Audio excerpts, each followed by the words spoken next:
This video is about how to plant Akapulko. Akapulko is a branching shrub that can grow 1.5 to 2 meters tall, and it is endorsed by DOH because of its effective and safe treatment for fungal infections on skin.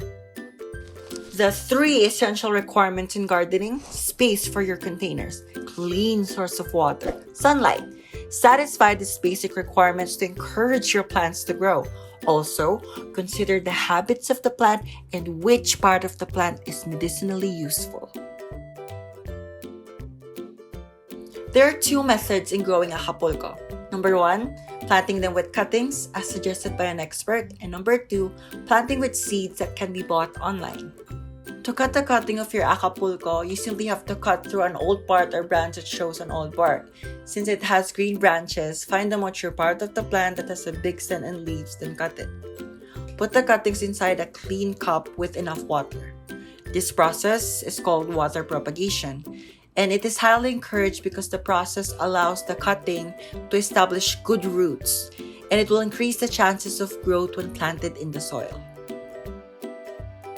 Akapulko seeds can be bought in online stores, in Shopee and Lazada, depending on the availability.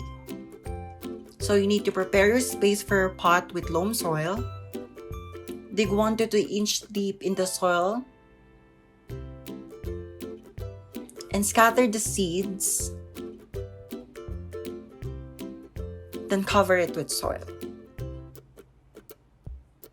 Water the plants regularly, especially when exposed in sunlight. After 2 to 3 months, your Akapulko will grow like this. And when the leaves are mature enough, you can use it for home remedy use. Remember, pesticides are not permitted to be used on medicinal plants. And to prevent disease spread, use clean planting materials. Thank you, and this is Gamot sa Paso.